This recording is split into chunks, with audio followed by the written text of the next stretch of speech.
Picture this. You just shared amazing news with your friend. They smile, they congratulate you, but your gut tells you something's off. The smile stops right at their cheeks. It never reaches their eyes. Their voice drops half an octave. You instantly feel guilty for succeeding. You brush it off. You think, no, they're my friend. They want the best for me. But you aren't crazy. In that exact microsecond, you just caught a glimpse of something most people spend their entire lives pretending does not exist. Hidden envy. This isn't the movie villain type of jealousy. Nobody is plotting your downfall in a dark room. These are just your friends. These are your coworkers. These are people who genuinely care about you most of the time. But human psychology is messy. Sometimes your sudden success accidentally shines a massive spotlight right onto their deepest insecurities. And without even consciously realizing it, a tiny part of their brain wishes you had failed. Let's talk about that exact feeling. You know the precise feeling I mean. You walk into a room feeling incredible about a personal win, and within 5 minutes of talking to a specific person, you feel like apologizing for it. You feel like you're exhausted. You feel like your massive win is actually not a big deal at all. That sudden energy shift isn't an accident. It's an ingrained psychological defense mechanism at play. Think about a time you shared a brand new goal. You tell your buddy you're cutting out junk food and hitting the gym 4 days a week.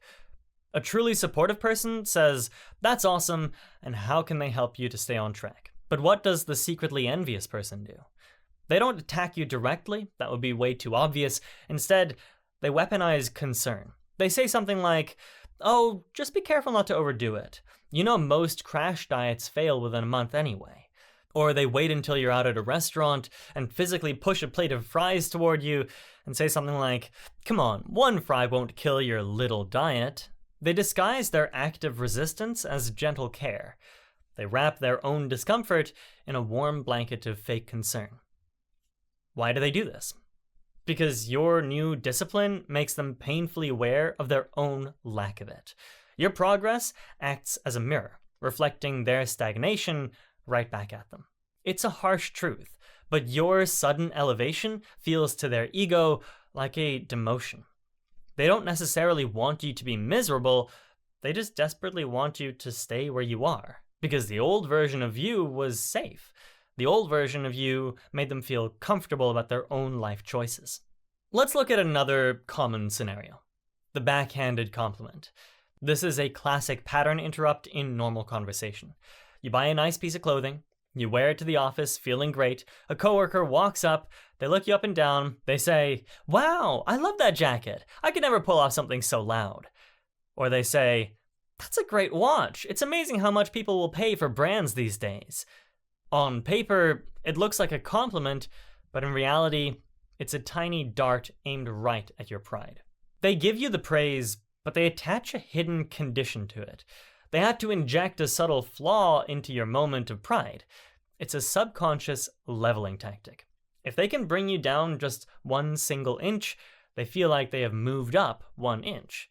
Again, this isn't malicious evil. It's just basic human fragility. We constantly measure our own worth by looking at people immediately surrounding us. Psychologists call this relative deprivation. You don't compare your wealth to a billionaire. You compare it to your neighbor. You don't compare your career to a famous CEO. You compare it to the person sitting at the desk right next to you. So what happens when you get a massive raise and your coworker does not? Suddenly, the balance is shattered. To restore their own internal peace, their brain has to instantly create a narrative that explains your success without making them feel inadequate. This brings us to the next red flag of hidden envy, the luck attribution. Imagine you just spent 6 brutal months working late every single night. You launched a side business, and it finally starts making real money. You're exhausted, but proud. You tell a close friend about your first major client. What's their immediate response? Do they applaud your effort? No. They might sigh and say, wow, you're so lucky. Right place, right time. Or they say, I wish I had that kind of free time to just start a project. Notice the subtle shift in reality right there. They erase your 6 months of lost sleep. They erase your intense hard work by attributing your entire success to pure luck or external factors. They instantly protect their own fragile ego. If you succeeded because of pure luck, then their lack of success isn't their fault at all. It's just bad luck on their end. It's a brilliant psychological defense mechanism. It softens the blow to their self-esteem, because if they admit you worked harder than them, then they have to face their own laziness. And the human brain will do almost anything to avoid that kind of agonizing discomfort. You can actually see this exact dynamic happen in real time. Picture a lively group setting. You're sitting around a dinner table with a few close friends. Someone brings up a recent major accomplishment of yours. Maybe you just paid off all your student loans. As the group starts to excitedly congratulate you, watch the person who struggles with envy. They're going to immediately try to derail the conversation. Or worse, they're going to execute the infamous spotlight hijack. The spotlight hijack is fascinating to watch once you know what to look for. You're excited, talking about your debt-free milestone. Before you even finish your sentence, this person chimes in. They sigh heavily. They say, "Oh man, speaking of money, you won't believe how much my car repair just cost me. I'm broke." Suddenly, the entire energy of the whole table shifts. The celebration screeches to a halt, and the conversation pivots from your massive success to their current crisis. They didn't say anything directly mean to you. They didn't actually insult you, but they successfully neutralized the massive threat of your success by pulling the attention back to themselves. And they usually do it by playing the victim, because sympathy is a powerful tool to command an entire room. If they can't be the most successful person sitting at the table, then they will gladly be the most unfortunate person sitting at that table. As long as they remain the absolute center of attention, it works. This specific pattern happens all the time. You get happily engaged to your dream partner, and suddenly they bring up their toxic ex. You get a massive promotion, and they launch into a 20-minute monologue about how terrible their boss treats them. They can't physically tolerate sitting in an audience of your success, so they have to jump on stage, even if they have to play a tragic role to get there. How do you handle this without being paranoid? Because again, I want to be extremely clear, most people in your life aren't actively out to get you. It's crucial to profoundly understand that envy is a natural human emotion. Everyone feels a flash of jealousy from time to time. You probably felt it yourself. You see someone your age achieve something you desperately want, and for a split second, your stomach drops. That's normal. That does not make you a secretly bad person, I promise. The massive difference between normal human jealousy and toxic hidden envy is in how people act on it.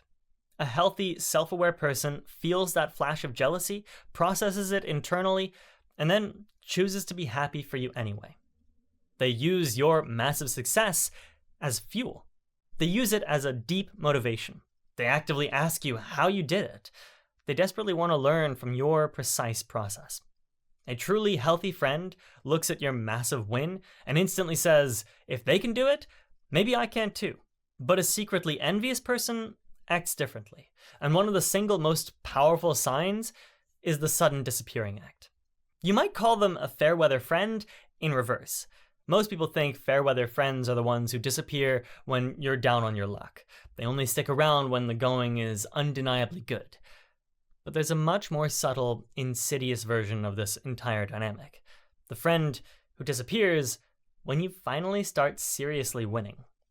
Picture this brutally common scenario.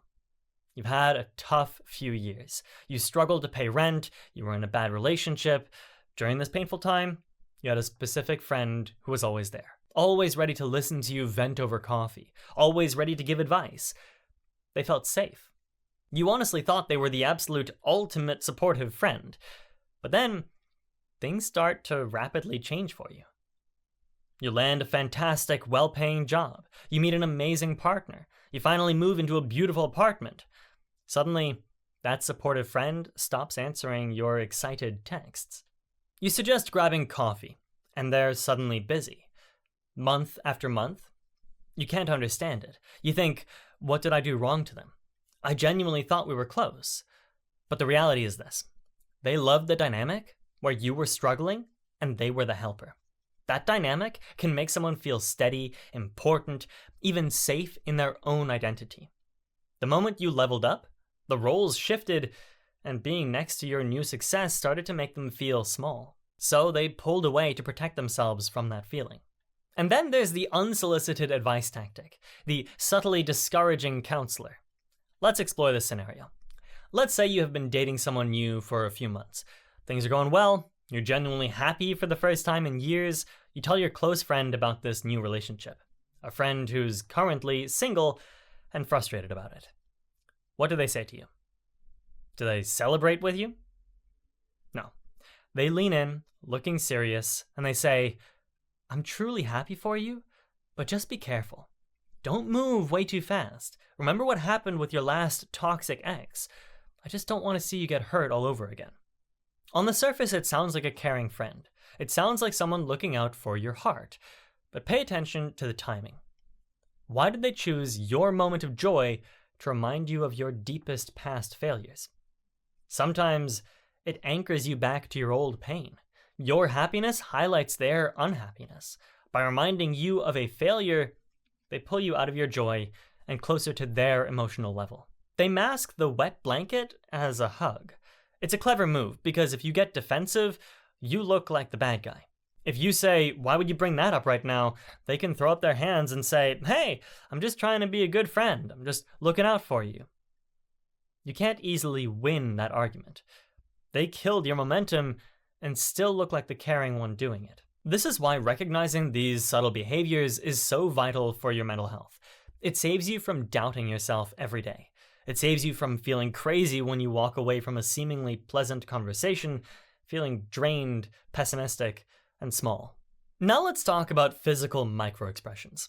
One important nuance. In the classic psychological sense, like the work of Paul Ekman, microexpressions can last fractions of a second. And most untrained people are not going to spot them reliably. So do not treat one blink or a glance as proof. Think of them as a possible clue in context, especially when the same overall pattern keeps showing up. Still, there are moments where the body reacts before the polite mask is ready. The conscious brain is relatively slow. It takes a second or two for someone to formulate a socially appropriate response, but the first reaction can leak out first. Imagine this common scene. You sit down in the break room at work, you're excited, you just found out your department is sending you to a prestigious international conference in Europe. A big professional win. You look across the table at your closest work friend. You say, I got the trip to Europe. Now, if you're very observant, you might catch their face in that first brief moment. Maybe their eyes dart away. Maybe their lips tighten slightly like they tasted something sour. Maybe their jaw tenses, and then a beat later, the polite smile appears. They say, oh my gosh, that's incredible news for you. And again, this is not about hunting for tells in every tiny movement. It's about the bigger picture, especially if their words are congratulating you, but you consistently leave the interaction feeling smaller. It's common to also see the phone distraction technique. You're telling a close friend about how well your kid is doing at their new school. They suddenly look down at their phone. They start tapping away. They say, oh wow, that's great for them. They detach from the conversation because being present in your joy is uncomfortable for their ego. Their phone becomes a barrier. They can't bring themselves to stay fully engaged while you're shining. And then perhaps the most common weapon in the arsenal of hidden envy, the joke cover-up. The passive-aggressive insult masquerading as harmless humor. This is a powerful defense mechanism because it lets them take a shot at you with plausible deniability. You spend months working out, eating right, and you finally lose a significant amount of stubborn weight. You show up at a crowded party feeling fantastic about your new body. A supposedly close friend sees you. They shout across the room, "Whoa, look at you! Finally decided to put down the sugary donuts, huh?" Everyone laughs. You force a laugh too. But it stings. It was meant to sting. They publicly insulted your past self to cheapen your present self. The most important thing to remember when you notice these subtle signs is that you must never shrink yourself to make them comfortable. When someone hands you a backhanded compliment, or attributes your hard work to luck, or pulls away when you succeed, it's tempting to dim your light. It's tempting to stop sharing your wins. You think that if you stop shining, they're going to stop acting strange. But diminishing yourself to soothe someone else's fragile ego only leads to your own quiet resentment. You're allowed to be proud of the life that you're building. You're allowed to let that light shine uninterrupted.